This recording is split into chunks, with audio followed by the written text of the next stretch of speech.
thing. Alright, oldest haunted dark ride you've ever been on. What's the oldest haunted house you've ever been in? Oh, wow. You went to one that was like, it was late 1800s, I thought. Was there? I'm trying to think what. Because a lot of, you know, kind of like the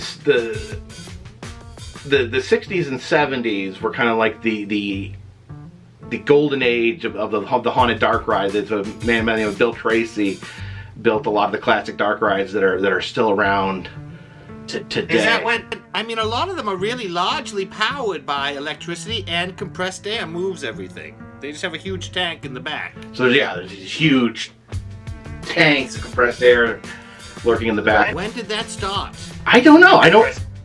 I need to do more. I guess I need to do more research on the history of compressed air. I need to see if there's maybe a compressed air museum out there somewhere. I mean, it really is a fascinating, because then it has a sort of cachet. There's a feeling, a nostalgic feel to it. Yeah, absolutely. How about scariest dark ride? Not a haunt, but like a scariest dark ride you've ever ridden. I went on, what is the one? I think it's called Spookorama, the one in Coney Island, and I don't think I knew like what to expect, but like I think it kind of caught me off guard because, you know, it's like a little, you know, you're in a little cart and it's like and then like suddenly there's just like giant things like in your face, and I screamed very. I mean, if you go by my pure screams that I gave, I think that ranks up there with the highest scream count. I love the supercut you did at the beginning of the year, which was like all your screams from the previous Halloween season. It was really funny. That made me laugh very hard. So speaking of that, scariest roller coaster ever? There's a roller coaster called the Beast. It's in Ohio, and I think it's Cedar Point. It's a wooden roller coaster, and you know, wooden roller coasters are like they're super rough. They really knock you around, and then the Beast is like 4 minutes long, which, you know, that doesn't sound very long, but in roller coaster time, it might as well be like 3 days. I mean, it's just like never ends. Wow, yes, that's interesting because Costa Nick, who came on my show, that's his home park, and he talked about the Beast. It's one of his. It's scary. It's probably one of the older coasters though, because it has that wooden construction. All right, speaking of frights, let's go right to the chase, man, because I hear people asking this on your comments. I'm there when you do your Thursday night stream. I'm there, yeah, man. So if you'll hear from Carpetbagger, say what's up to me. I'll be there hanging out. So I've seen people asking you, have you ever seen a ghost? Do you believe in ghosts? And have you ever seen a ghost? I've not seen a ghost per se. I had my like one paranormal experience. I mean, it's really stupid sounding, but I moved into my new house that I live in now, and it was the first dinner we'd ever eaten in the house, and I was eating pasta. It was chicken and pasta. And as I was finishing up, I looked down on my plate, and written in my own handwriting was my first name, Jacob, written in noodles. And it spooked me. I mean, it sounds really stupid, but it spooked me. Oh my gosh, man. That's insane. Yeah. All right, here's another. Did you eat it? I was trying to save it, but I think my wife made me throw it away. Did you take a picture of it? I have a video. Actually, I have the video. It was years back, but it's buried somewhere on my channel. I have the video. What about aliens? Same question. Space aliens, extraterrestrials. Do you believe in them, and have you ever seen one? Oh, I definitely believe in the possibility. I had a if you check out my video from Area 51, where we were driving. Me and my friend were driving around outside, like, the mountains on the other side of Area 51, and we did see some unexplained lights actually low to the ground flashing.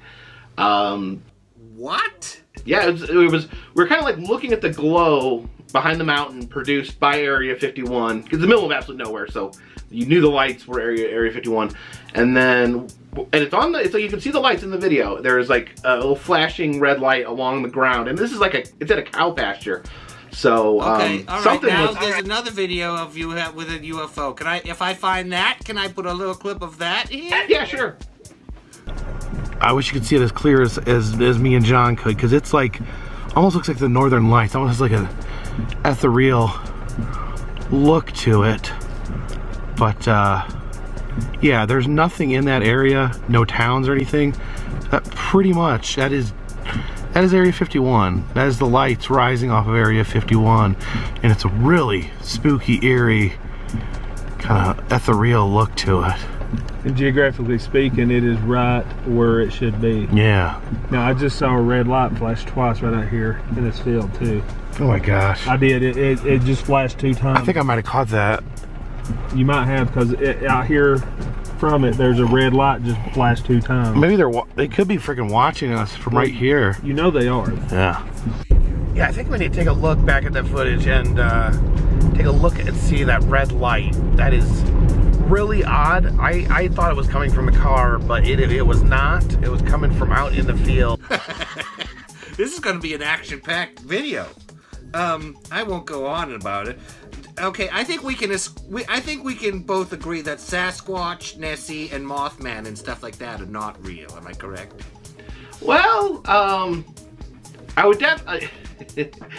I think you would rank those probably in that order from most likely to be real to. Sasquatch is most likely to be real.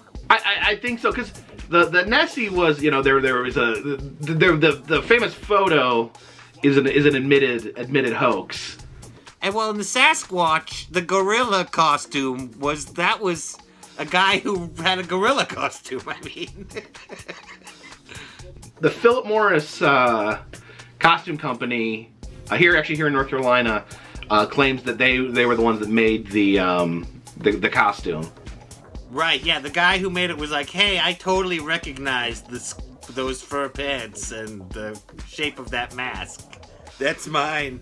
Have you ever felt unsafe at an attraction, like the locals might drag you off into the woods and make you into soup? Oh, man. I was, there's been a few times, yeah, I've been chased off.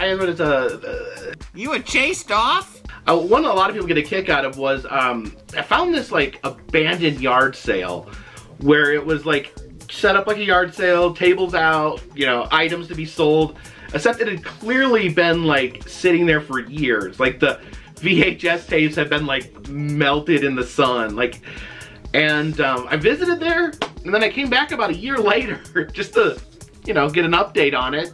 It looked exactly the same, but then a very angry woman appeared and kind of ran me off, like, screeching at me. Wow. So she wanted you, was she saying, soup, soup?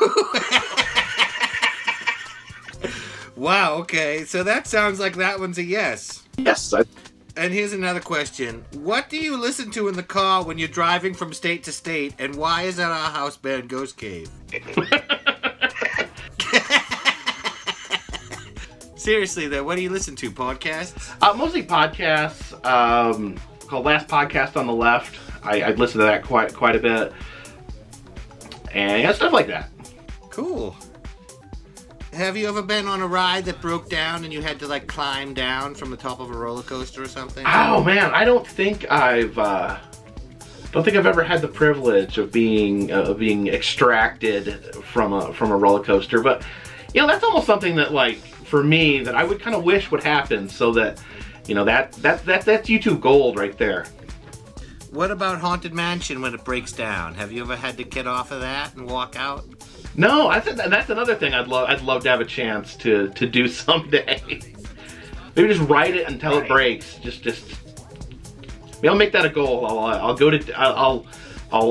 just go every day and ride Haunted Mansion nonstop until it's got to break eventually, right? Yeah, exactly. With the amount of cremains that are being thrown about, dead ashes that everyone is dumping in huge buckets on the ground, it like clog up the wheels. All right, you've been more than generous with your time. I'm going to ask you one more question, and everyone wants to know. Do you have any sneak peek you can give us on what's in store for the holidays, or something you're really looking forward to? Oh man, it's I wish I did. You know, I normally have things pretty planned well in ahead, but you know, with the pandemic and all that, I try to. It's been kind of everything played by ear, so I'm just one day at a time, one foot in front of the other right now. One day at a time. Well put. Carpetbagger, Jacob, thank you so much for being on the show. Peace out, my friend. Peace.